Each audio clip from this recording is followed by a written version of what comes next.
जो मेरे टाइप की फ़िल्में जो या स्क्रिप्ट्स हैं वो ज़्यादा बनने लगी हैं, जो मुझे इंटरेस्ट करती हैं और अब वो हो रहा है।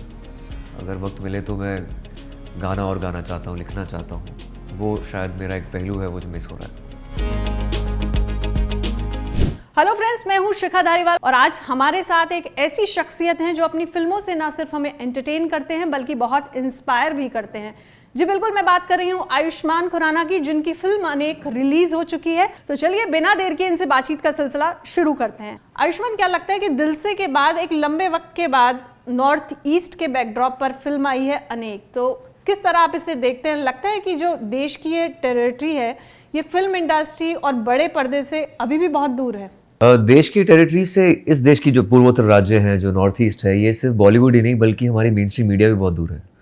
मेन स्ट्रीम मीडिया भी कुछ उसके बारे में छापना नहीं चाहती, लिखना नहीं चाहती, बोलना नहीं चाहती, क्योंकि उनको लगता है शायद बाकी स्टेट्स में उसको ट्रैक्शन नहीं मिलती, लोग पढ़ना नहीं चाहते, जानना नहीं चाहते। ये वहाँ से आता है।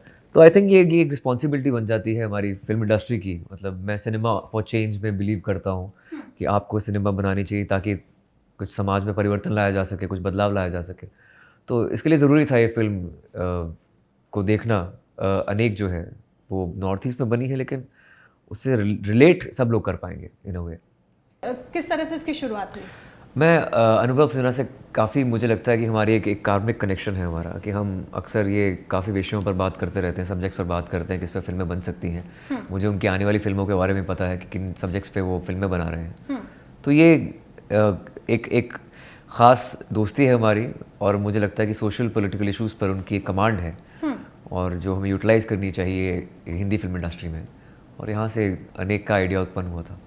आयुष्मान को हमने हमेशा रिस्क लेते हुए देखा है। अलग अलग तरह की फिल्में, अलग अलग तरह के कैरेक्टर्स। एक तरफ विक्की डोनर आप करते हैं, दूसरी तरफ आर्टिकल 15 या अनेक जैसी फिल्म आप करते हैं। तो जब आप रिस्क लेते हैं और लगता है कई बार की फिल्म फ्लॉप भी हो सकती है, मतलब एक डर रहता है, लेकिन हमेशा वैसे आपकी फिल्में हिट ही होती हैं, लेकिन किस तरह से, मतलब रिस्क फैक्टर को किस तरह से आप देखते हैं? पूरा करियर ही मैंने रिस्क पे बनाया है, तो फिर अगर मैं रिस्क नहीं लूँगा तो कौन लेगा?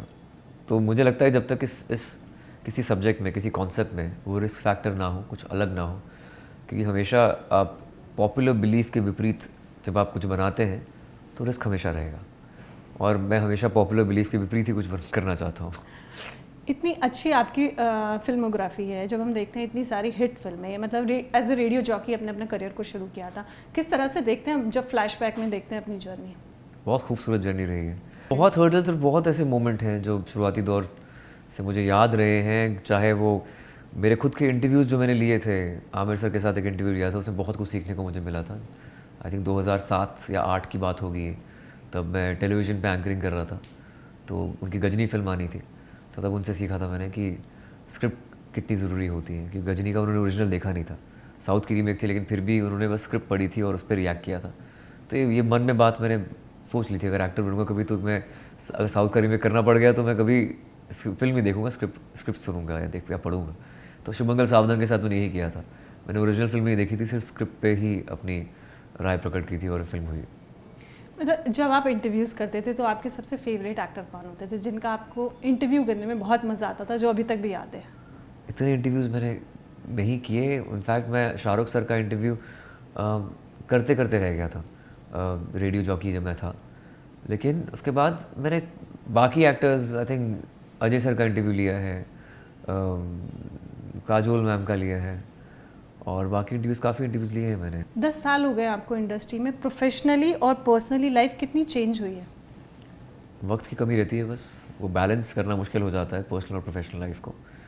बाकी सब कुछ सेम है। पहले मैं कम फिल्में करता था क्योंकि उस तरह की फिल्में मिलती नहीं थी, साल में एक फिल्म करता था अपने शुरुआती दौर में, लेकिन अब साल में 3 फिल्में करता हूँ।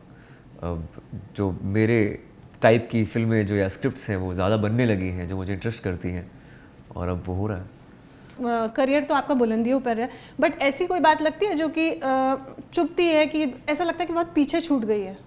आई थिंक संगीत को लेकर या फिर पोइट्री को लेकर जो मैं वक्त पहले दे पाता था वो नहीं दे पाता अब।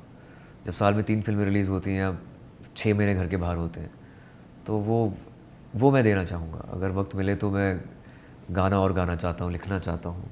वो शायद मेरा एक पहलू है वो जो मिस हो रहा है। एक आखिरी सवाल, जैसे कि अभी आपने कहा कि 6 महीने आप घर से बाहर रहते हैं, शूट पे होते हैं तो लंबा वक्त वहीं पे बिताते हैं शूटिंग पे, तो बच्चों को कैसे टाइम देते हैं, कैसे बैलेंस करते हैं? वही मुश्किल है, जब होता हूँ यहाँ पर तभी टाइम दे पाता हूँ, या फिर फेस टाइम पे होते हैं, दैट्स अबाउट इट। चलिए, thank you so much and all the very best. Thank you so much. Thank you.